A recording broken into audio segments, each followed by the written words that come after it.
Matthieu 9. Il y a tellement d'exemples dans les évangiles. Ils se suivent les uns les autres. Ils sont à la queue leu-leu. Matthieu 9. Est-ce que vous êtes encouragés ce matin?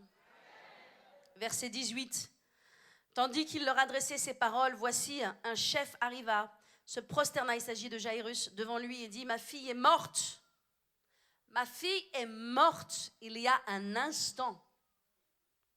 Mais viens, impose-lui les mains et elle vivra. Jésus se leva et le suivit avec ses disciples. Et voici une femme atteinte d'une perte de sang depuis 12 ans s'approcha par derrière et toucha le bord de son vêtement. Car elle disait en elle-même, si je puis seulement toucher son vêtement, je serai guérie.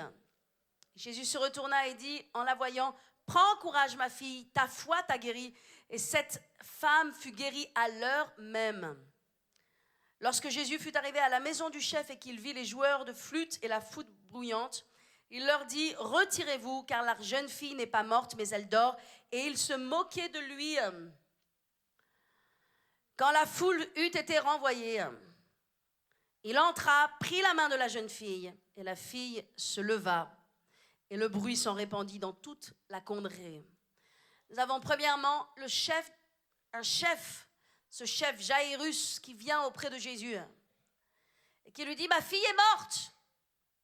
Mais Jairus avait de la foi. Il avait la foi que sa fille qui venait de mourir pouvait ressusciter. Et il est allé directement vers Jésus. Et il a dit, viens et impose-lui les mains et elle vivra. Seulement, il y avait une autre personne sur le chemin qui avait aussi la foi. Et sa foi a été testée parce que sa foi a été retardée. Votre foi est testée lorsque les circonstances sont retardées. Elle est testée, mais elle ne doit pas être abandonnée. Parce que sur le chemin, il y avait une autre personne qui avait aussi la foi. Et cette personne, c'est une femme et elle est impure et elle aussi, elle ne peut pas entrer dans la foule. Mais parce qu'elle a la foi et la conviction qu'en touchant le bord du vêtement de Jésus, elle va être guérie, elle vient dans la foule, elle touche le bord du vêtement de Jésus, elle a une puissance qui sort, elle est guérie de son mal et Jésus s'arrête. Comment est-ce que cette femme est venue vers Jésus? La foi, la conviction. Vous devez avoir une conviction. Tous les miracles de Dieu viennent par la foi. Mais la foi vient par la révélation. Et la révélation vient par la connaissance. Alléluia. Est-ce que vous m'entendez ce matin? Est-ce que vous croyez que Dieu peut faire un miracle pour vous ce matin?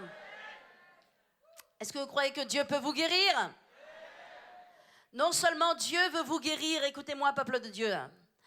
Non seulement Dieu veut vous guérir et vous toucher, mais il veut que vous touchiez le monde avec sa puissance. Non seulement vous devez porter en vous-même et pour vous-même la puissance de Dieu, mais vous devez porter et apporter le royaume de Dieu pour les autres. Vous devez être celui et celle qui délivre les autres, qui libère les miracles de Dieu pour les autres, qui amène le royaume de Dieu pour les autres. Alléluia! Comment est-ce que nous savons que Jésus est vivant? Comment est-ce que nous savons que l'évangile est vrai? Parce que Dieu fait encore des miracles aujourd'hui. Alléluia. Dieu a un miracle pour vous ce matin.